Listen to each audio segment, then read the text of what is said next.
Sir ఇక్కడ ఆంధ్రప్రదేశ్‌లో BJP, TDP and Janasena పొత్తేర్పాటు చేసుకున్నాయి. కాకపోతే టీడీపీకి అండ్ బీజేపీకి మధ్య గొడవలు స్టార్ట్ అయ్యాయి అని అంటున్నారు సార్. సో, అంటే అభ్యర్థుల విషయంలో ఎవరిని పెట్టాలి అన్న ఒక కన్‌ఫ్యూజన్ ఏర్పడింది వీళ్ళ మధ్య. బీజేపీ వాళ్ళు కూడా కంప్లెయింట్ చేశారు కేంద్ర నాయకత్వానికి అని అంటున్నారు. మరి నిజంగా గొడవలున్నాయా? మరి దీన్ని ఇటు వైసీపీ ఏ విధంగా క్యాష్ చేసుకునే ఛాన్స్ ఉంది? టీడీపీకి, బీజేపీకి మధ్య గొడవలు, అలకలు స్టార్ట్ అయినాయని చెప్తున్నారు. దానికి ప్రధాన కారణం ఏంటంటే బీజేపీకి 10 సీట్లు, 10 అసెంబ్లీ, 6 లోక్సభ స్థానాలు ఇచ్చేట్టుగా ఒప్పందం జరిగింది. అవును. అయితే ఈ 10 ఎక్కడిస్తారు? తెలుగుదేశం బలహీనంగా ఉన్న స్థానాలనే బీజేపీకి ఇవ్వడానికి తెలుగుదేశం ట్రై చేస్తుంది. బీజేపీ ఏమో తాము బలంగా ఉన్న చోట లేదా తెలుగుదేశం బలంగా ఉన్న స్థానాల్ని బీజేపీ అడుగుతుంది. ఓకే. ఎందుకంటే మొత్తంగా బీజేపీకి ఉన్న 1% ఓట్లు లేదా పెరిగిందనుకుంటారు, పెరిగితే 2% పెరిగి ఉండొచ్చు. ఆ 2% ఓటు రాష్ట్ర వ్యాప్తంగా తెలుగుదేశం జనసేన కూటమికి ఇస్తుంది. కాబట్టి తమకి 10 సీట్లలో తెలుగుదేశం బాధ్యత తీసుకొని గెలిపించాలి. తెలుగుదేశం స్ట్రాంగ్గా ఉన్న ఏరియాలు ఇస్తే తమ అభ్యర్థులు గెలుస్తారు. ముఖ్యంగా ఎంపీ సీట్ల విషయంలో బీజేపీ పట్టుబడుతుంది. అయితే చంద్రబాబు ముందు నుంచి కూడా ఆయన ఎప్పుడైనా ఏం ప్లాన్ చేస్తుంటాడంటే తన కూటమిలో ఉండే వాళ్ళకి ఇచ్చేటప్పుడు తనకి వీక్గా ఉన్న సీట్లే ఇస్తాడు. అంటే ఎలాగో మనం గెలవము, వాళ్ళు గెలిస్తే ఫైన్, గెలవకపోయినా ఓకే అనుకునేవే ఇస్తాడనేది ఒకటి. రెండవది ఇంకొకటి ఏం చేస్తాడంటే తనకు అనుకూలమైన వాళ్ళని ఆ పార్టీలోకి పంపించి వాళ్ళకి అక్కడ సీట్లు ఇప్పించి వాళ్ళకి గెలిస్తే వాళ్ళకే రేపు మంత్రి పదవులు ఇస్తే తన కంట్రోల్లో ఉంటారు అనేది కూడా చంద్రబాబు చేస్తాడు మామూలుగా. సో దీన్ని ఇప్పుడు బీజేపీ లోకల్ నాయకత్వం వ్యతిరేకిస్తుందని చెప్తున్నారు. ముఖ్యంగా విష్ణువర్ధన్ రెడ్డి లాంటి వాళ్ళు దీని మీద చాలా సీరియస్గా ఉన్నారు. వాళ్ళు కేంద్రానికి కూడా లేఖ రాశారని చెప్తున్నారు. ఇది మీరు కేంద్రం జోక్యం చేసుకొని ఈ నియోజకవర్గాల విషయంలో మనకి బలమైన నియోజకవర్గాలని అడగండి, మన క్యాండిడేట్లే బీజేపీలో ముందు నుంచి ఉండి పనిచేస్తున్న వాళ్ళకే ఇవ్వండి.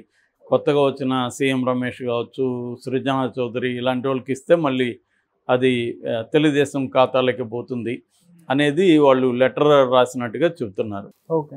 మరి దీన్ని ఎలా పరిష్కరించుకుంటారని చూడాలి. ఇంకోవైపు జగన్ స్కెచ్ ఏంటి అసలు? మామూలుగానే ఒక దాని ఏమంటారు కాన్స్పిరసీ థియరీ బయటకు వచ్చింది ఏంటంటే అసలు జగనే ఈ పొత్తుని కుదర్చడంలో కీలక పాత్ర వహించాడు. మోడీ జగన్ కలిసే ప్లాన్ చేశారు. అందుకనే చంద్రబాబు లాస్ట్ మంత్ వెళ్ళి 7వ తేదీ లాస్ట్ మంత్ ఢిల్లీ వెళ్ళి నడ్డాని, అమిత్ షాని కలిసి వచ్చిన తర్వాత జగన్ని వాళ్ళు పిలిపించి మాట్లాడారు. సో అక్కడ క్లియర్గా జగన్తో వాళ్ళు తమ స్ట్రాటజీని చర్చించారు. కాబట్టి జగన్ కూడా ఏం కోరుకున్నాడంటే మీరు ఓడిపోయే ప్లేసుల్లోనే చేయండి, మీ క్యాండిడేట్లు ఓడిపోతే అక్కడ నా క్యాండిడేట్లు గెలుస్తారు అనేది, నేను గెలిచినాక మీకే ఇస్తాను అనేది చెప్పాడని అంటున్నారు. సో అది కొంతవరకు గ్రౌండ్లో చూస్తే నిజమేమో అనిపిస్తుంది. ఎందుకంటే బీజేపీ ఆ 10 అసెంబ్లీ స్థానాల్లో గెలిచే పరిస్థితి కనబడలేదు. ఎందుకంటే బీజేపీకి జనసేన, తెలుగుదేశం ఓట్ల ట్రాన్స్ఫర్ జరుగుతుందా అన్నది కూడా అందరికీ డౌట్ వస్తుంది. మొన్న మోడీ మాట్లాడిన పద్ధతి కూడా మోడీ ఈ జనసేన టీడీపీని బీజేపీని కలిసి గెలిపించండి, జనసేన టీడీపీ అన్న మాట వాడలేదు ఆయన. ఒకే ఒకసారి మాత్రం చంద్రబాబు, పవన్ కళ్యాణ్ ఇద్దరు కలిసి ఇక్కడ మీ హక్కుల కోసం, మీ వికాసం కోసం పనిచేస్తున్నారనేది చెప్పాడు తప్ప ఆయన వేరే ఏమీ మాట్లాడలేదు. ముఖ్యంగా చంద్రబాబుని సీఎం చేయండి అనేది కూడా ఆయన మాట్లాడలేదు. సో ఈ కాంటెక్స్ట్లో జగన్కే ఉపయోగమా ఈ పొత్తు వల్ల అనేది కూడా ఒకటి వస్తుంది. అంటే పొత్తు ఎప్పుడైనా ఎందుకు పెట్టుకుంటారు? ఓట్లని చీల్చకుండా, ప్రభుత్వ వ్యతిరేక ఓట్లు చీలకుండా పొత్తు పెట్టుకుంటారు. దీంట్లో మామూలుగా అర్థమెటిక్ కెమిస్ట్రీ అంటుంటారు. అంటే కెమిస్ట్రీ అంటే ఏంటంటే 2 పార్టీల పై స్థాయిలో కలిస్తే కింది స్థాయిలో కూడా కేడర్ కలవాలి. సో ఇది chemistry work out. Chemistry important. Chemistry అయితేనే అర్థమెటిక్ అంటే లెక్కలు, అంటే ఎవరికి ఎన్ని సీట్లు వస్తాయి, ఎన్ని ఓట్లు వస్తాయి అనేది. ఈ కెమిస్ట్రీ లేకుండా అర్థమెటిక్ ఉండదు. అంటే వీళ్ళిద్దరి మధ్య మంచి కెమిస్ట్రీ వర్కౌట్ అయితే ఆటోమేటిక్గా లెక్కల్లో వీళ్ళకి అనుకూలంగా ఉంటుంది. అంటే బీజేపీ క్యాండిడేట్ నిలబడిన దగ్గర తెలుగుదేశం జనసేనలో ఆ క్యాండిడేట్ని సపోర్ట్ చేయాలి, వీళ్ళ ఓటు అంతా కూడా అటు ట్రాన్స్ఫర్ అవ్వాలి. తెలుగుదేశం జనసేన నిలబడిన చోట బీజేపీ ఓట్ల అన్నీ కూడా వీళ్ళ కూటమికి ఇద్దరికి రావాలి. అంటే జనసేన నిలబడిన చోట జనసేన క్యాండిడేట్లకి తెలుగుదేశం ఓట్లు వెళ్ళాలి, బీజేపీ ఓట్లు వెళ్ళాలి. తెలుగుదేశం నిలబడిన చోట జనసేన ఓట్లు వెళ్ళాలి, బీజేపీ ఓట్లు వెళ్ళాలి. ఈ కెమిస్ట్రీ జరగాలంటే దీని పట్ల ఒక ఆమోదం అనేది కేడర్లో ఉండాలి. అంటే ఈ పొత్తు మనకు ఉపయోగం అన్న అభిప్రాయం కేడర్లో ఉండాలి. కానీ ఇక్కడ చూసుకున్నప్పుడు ఈ మూడు పార్టీల మధ్య ఈ ప్రాబ్లమ్స్ కనిపిస్తున్నాయి. అంటే చాలామంది చెప్పేది ఏంటంటే జనసేన ఓటు తెలుగుదేశానికి ట్రాన్స్ఫర్ అవుతుంది, కానీ తెలుగుదేశం ఓటు జనసేన వాళ్ళకి ట్రాన్స్ఫర్ అవుతుందా అన్నది డౌట్ అనేది కొంతమంది ఎక్స్ప్రెస్ చేస్తున్నారు. అట్లాగే బీజేపీ ఓటు తెలుగుదేశానికి జనసేనకి వెళ్ళొచ్చు, కానీ తెలుగుదేశం జనసేన ఓట్లు బీజేపీకి వెళ్ళేది కష్టం అని కూడా అంటున్నారు. అంటే చంద్రబాబు తనకు అనుకూలమైన వ్యక్తులు కానీ బీజేపీలో వాళ్ళు టికెట్లు ఇస్తే చంద్రబాబు బాధ్యత తీసుకుంటాడు గెలిపించడానికి. లేదు బీజేపీ వాళ్ళే కంప్లీట్గా అక్కడ పెట్టినా, లేదు జగన్కి అనుకూలమైన వాళ్ళని బీజేపీ వాళ్ళు అక్కడ పెట్టినా, అప్పుడు చంద్రబాబు వాళ్ళని ఓడించడానికి ట్రై చేస్తాడు. ఓకే. సో ఈ మొత్తం గందరగోళం పోవడానికి ఇంకొంత టైం అయితే పట్టచ్చు. ఇవన్నీ సర్దుకుంటాయనే అనుకుంటున్నారు అందరూ. ఎందుకంటే కూటమిలో అన్నప్పుడు ఈ ప్రాబ్లమ్స్ ఎక్కడైనా కామనే. ఈ ప్రాబ్లమ్స్ అంతా సాల్వ్ చేసుకుంటూ ముందుకెళ్ళడానికి ఎలాగూ 55 రోజుల టైం అయితే ఉంది. సో రెండోది ఏంటంటే చంద్రబాబు పొత్తులు అనేవి కొత్త కాదు, ఆయన అనేక పొత్తుల్ని చూసి వచ్చాడు 45 ఏళ్ల రాజకీయ అనుభవంలో. కాబట్టి ఇవన్నీ ఆయనకి సాధారణమే, వీటన్నిటిని డీల్ చేసుకొని ముందుకెళ్తాడు అంటున్నారు. కాకపోతే జగన్ కూడా ఈసారి ఏంటంటే గతం కంటే కూడా జగన్ కూడా బాగా రాజకీయాలు నేర్చుకొని తను ప్రత్యర్థుల్ని ఎలా ట్రాప్ చేయాలి, ఎక్కడెక్కడ ఎలా స్కెచ్లు వేయాలి అనేది బ్రహ్మాండంగా ఈసారి వేస్తున్నాడని చెప్తున్నారు. అందుకని తనకి మోడీ అండ కూడా ఉంది. ఎందుకంటే మొన్న కూడా చిలకలూరుపేట దగ్గర జరిగిన సభలో మోడీ జగన్ని ఎక్కడా టార్గెట్ చేయలేదు.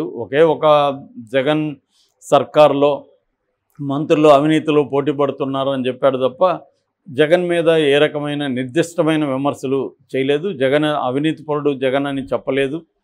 ఎందుకంటే అంతకుముందు మనకి నడ్డా కాళహస్తిలో వచ్చినప్పుడు కానీ, ఇతను వైజాగ్ వచ్చినప్పుడు, మన అమిత్ షా వచ్చినప్పుడు కానీ దేశంలోనే అతిపెద్ద అవినీతిపరుడు జగన్ అని వాళ్ళు చెప్పారు. కానీ మోడీ ఎక్కడ దాన్ని చెప్పలేదు. జగన్ మీద మోడీ ఏ రకమైన చేయలేదు. అందువల్ల జగన్కి అనుకూలంగానే క్యాండిడేట్లను పెడతారా? అప్పుడేమవుతుందంటే 10 అసెంబ్లీ సీట్లు జగన్ అకౌంట్లో పడతాయి, 6 ఎంపీ సీట్లు కూడా జగన్ అకౌంట్లో పడే అవకాశం ఉంది. జగన్ కూడా ప్లాన్ ఏం చేశాడంటే అక్కడ బలమైన క్యాండిడేట్ని నిలబెట్టడానికి ప్లాన్ చేస్తున్నాడని చెప్తున్నారు. సో అలాంటి జరిగినప్పుడు జగన్కి లాభం జరుగుతుంది పొత్తు వల్ల అనేది చెప్తున్నారు. ఏదేమైనా దీంట్లో ఇంకొంత క్లారిటీ రావడానికి ఇంకొంత టైం పట్టే అవకాశం ఉంది. ఈ లోపల మరి వైసీపీ రోల్ ఏంటి, టీడీపీ బీజేపీ మధ్య గొడవలను వైసీపీ ఎలా ఉపయోగించుకోబోతుంది, టీడీపీ బీజేపీకి మధ్య గొడవలు సాల్వ్ అవుతాయా, పెరుగుతాయా? ఎందుకంటే బీజేపీలో 3 రకాల వర్గాలు ఉంటాయి. ఒక వర్గమేమో తెలుగుదేశానికి అనుకూలంగా ఉండే వర్గం, విష్ణుకుమార్ రాజు కానీ పురంధేశ్వరి కానీ వీళ్ళందరూ తెలుగుదేశానికి అనుకూలంగా ఉంటారు. ఇంకొక వర్గం విష్ణువర్ధన్ రెడ్డి లాంటి వాళ్ళు, సోమరాజు లాంటి వాళ్ళు వైసీపీకి అనుకూలంగా ఉండే బ్యాచ్. ఇంకొంతమంది ఏమో స్ట్రాంగ్ బీజేపీ వాళ్ళు ఎప్పటి నుంచో బీజేపీలో ఉంటూ బీజేపీ నాయకత్వంలో ఉంటూ వాళ్ళు బీజేపీని డెవలప్ చేయడానికి కృషి చేస్తున్న వాళ్ళు. ఈ 3 వర్గాలలో గందరగోళం ఉంటుంది తెలుగుదేశంతో. ఇప్పుడు వైసీపీ వర్గం కానీ బీజేపీ వర్గం కానీ బీజేపీ నాయకత్వం బాగా బలంగా ఉండే చోట అక్కడే వాళ్ళకే రావాలని కోరుకుంటున్నారు. వైసీపీ వాళ్ళేమో వైసీపీ క్యాండిడేట్లని అంటే వైసీపీకి అనుకూలంగా ఉన్న బీజేపీ నాయకులను అక్కడ నిలబెట్టాలని వైసీపీ అనుకుంటుంది.